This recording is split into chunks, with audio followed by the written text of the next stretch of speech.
Hi everyone. It has. I hope everybody enjoyed the Super Bowl. I did. Well, I enjoyed the halftime show. I'm not into football like I used to be, so I didn't really watch the game. But I did enjoy the halftime show. So, yes, yes. And I have been thinking a lot. Let me make sure my mic is on. Yes, okay. Um, been thinking. I've been working on becoming a doula because I think it's so important in my community, which is a very diverse community. We have everyone here. Everyone is here. And that is our strength. That is our strength. It is diversity. That is our strength. However, in my immediate community as a Black woman, maternal mortality is truly epically awful. It's awful. It's been a concern for some years now as statistics started coming out about how many Black women were actually passing away in childbirth and how many children were not safely coming to term. So it's scary. And so um, in the state of Georgia, we have been trying for a very long time to get expansion of Medicaid and in this state. The sources were available. They were implemented since the Obama administration, telling you how long ago we could have had. We didn't have to shut our hospitals. We didn't have to, we wouldn't have the worst maternal mortality rate in the country. We would be able to make sure that everyone was getting the care they needed by simply extending Medicaid. Simple as that. And it never happened. And it still hasn't happened because this is a Republican run state. And it's like a slave state. They have this slave mentality still that everybody's working and you have to pull yourself up by the bootstraps, but not really because we're not going to pay you what you need to survive. We're not going to make sure you have housing that's affordable. We're going to allow housing to go be bought out by companies in Texas and all over and privatize housing so people cannot have access. After the housing crash, so many people lost their homes and never recovered into new housing. That wasn't rental or hotel. Um, so there's a lot that needs to be done in my hometown. So yeah, I'm just thinking about a lot. I'm thinking about um,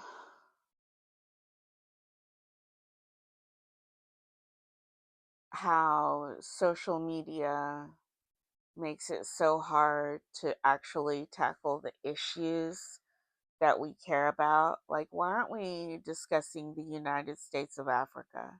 Why are we not?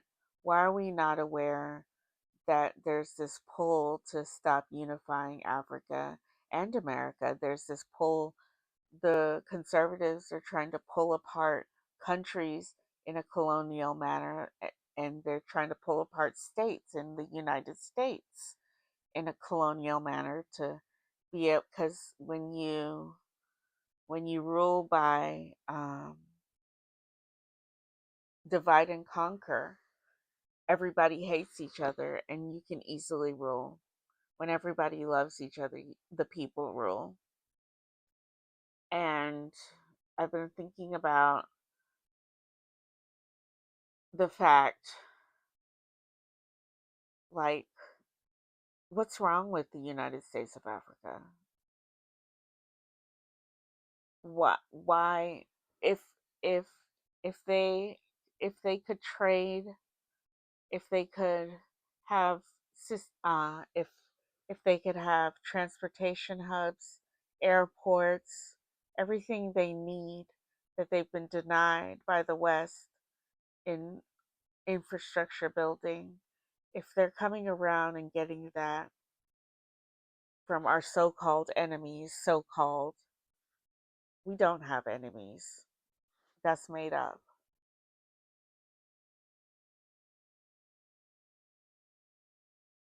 We we have trade partners and relationships.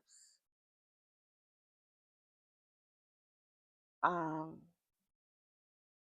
anyway, I've also been thinking about why Palestine is still being bombed, manipulated, genocide, whole whole families are being wiped out and targeted.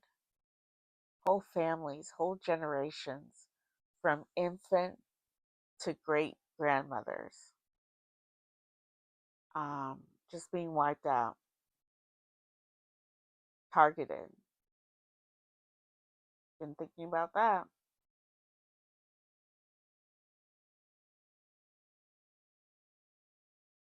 Been thinking about the world leaders we don't know who are making a difference in creating small allyships all around, pockets of relationships that are healthy with Europe and Asia, South America, the Caribbean, Africa. Relationships are being built every day. We don't hear about it because we're stuck in American news cycle, which is garbage. We hear garbage. Our news feeds feed us garbage. Our social media feeds us opioids. It's an opioid addiction. Our social media. Laugh, cry, laugh, cry, laugh, ha ha ha. Oh, something serious, but you can't get back to it. It's gone. Um, the people that you follow that actually would give you news and information, you never see them. You never see them. Even though you did want to follow them, you have no access to their material in your feed. You have to get a million notifications from 50 people to get that one notification from that person you want to follow. It's a it's a it's a strategy because all of this is run by the empire.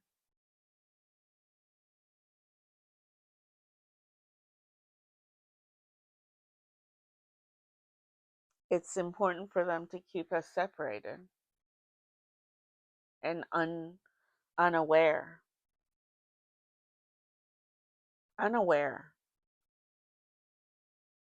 I fall victim to it all the time because I'll be scrolling and then I'm like, what did I come on here for? There was something important I wanted to do and see because I don't just read the New York Times and expect to get news or the Washington Post.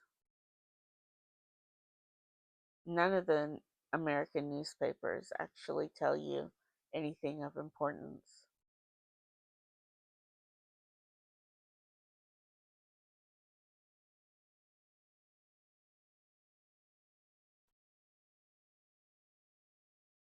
Anyway, those are some of my thoughts, but I am still optimistic because there is a movement of people working together,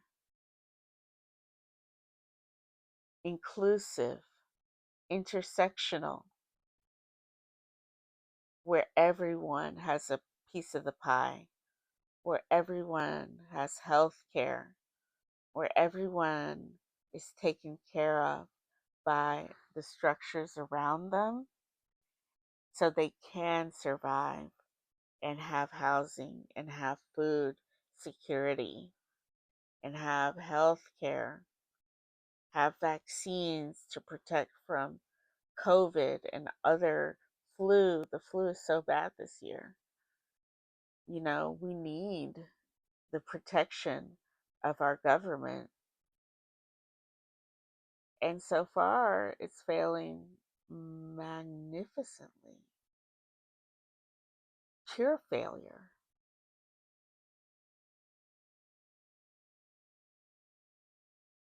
I mean,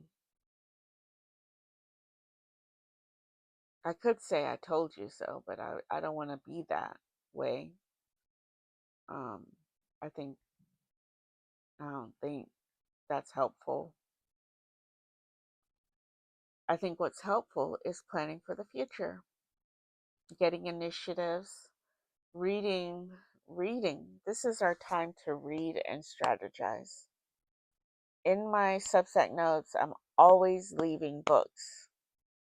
Always leaving books. In my eco spirituality class, I have 2 dozen books you can read on building wellness with the environment, whether it's on gardening and farming, or Eckhart Tolle, or Robin Wall Kimmerer, or um, Richard Wagamese. Um, I have so many books on so many people who just get your spirit right.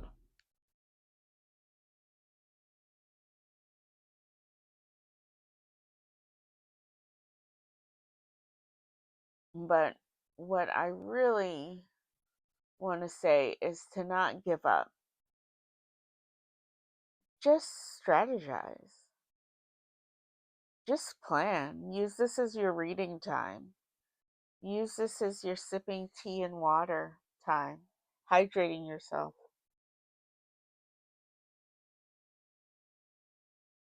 for the fight ahead. We'll be battling climate change. We have solutions. People are working with people, with corporations, trying to at least work with them to see them do better for the environment, work with solutions, not just blind fury. And we got to make this money, so we're going to do it this way, and this is the way we've always done it. So, you know, having common sense conversations is important.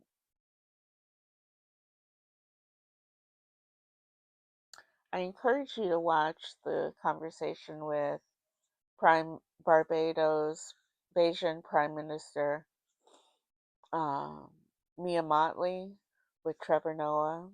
Very good conversation on news you probably don't have access to because you're in America and you don't know any of the stuff that's going on around the rest of the world. It's very hard to find it, but it's there.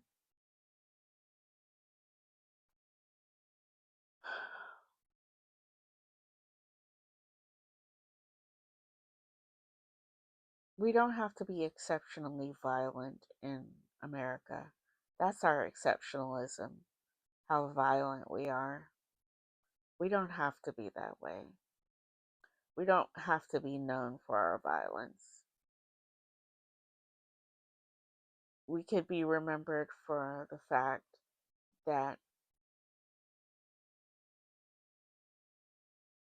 this country was built by people who never got their due and deserve their due. Whatever they want, they should get it.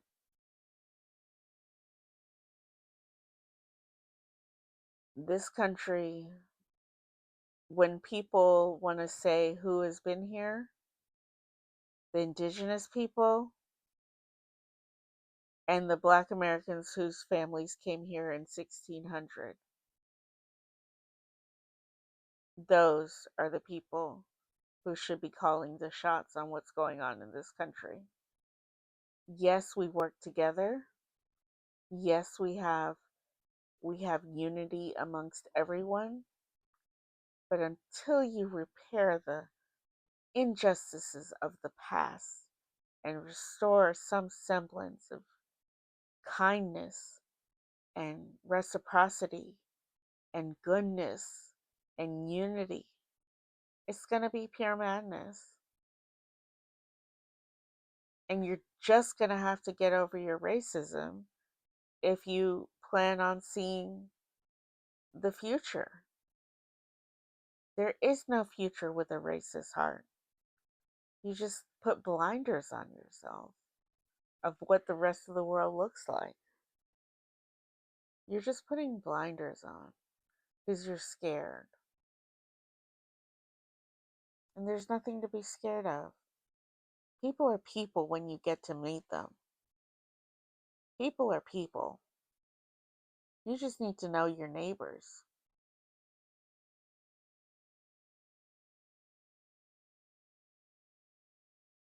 Immigrant immigrants drive this country. Everybody who's been here a long time decided immigrants was their problem and we needed to get rid of immigrants, even though 90% of the people here are immigrants. It makes no sense. That drives the economy, it drives industry, infrastructure. Everything is driven by the influx of people when into our community. We should be giving thanks for everyone coming into our community. It drives hospitals, it drives farms.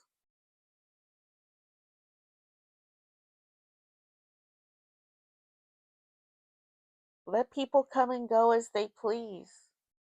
Create structures where you come, you work, and you go home whenever you feel like. Open borders. What's wrong with that? That's how it was. That's how it was in America. There were so many programs where people could come and work and then go back home. But laws were changed because people are racist. And they just made the situation violent.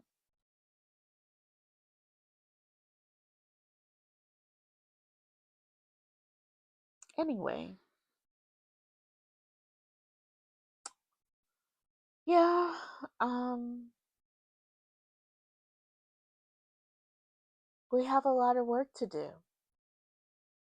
And we're gonna do it. We are going to do it.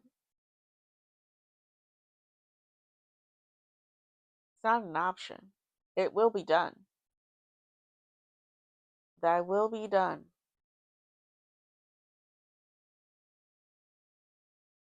But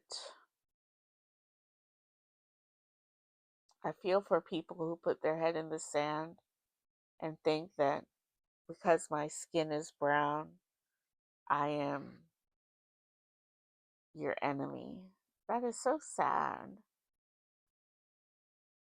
That is so sad because I am queer, I am your enemy.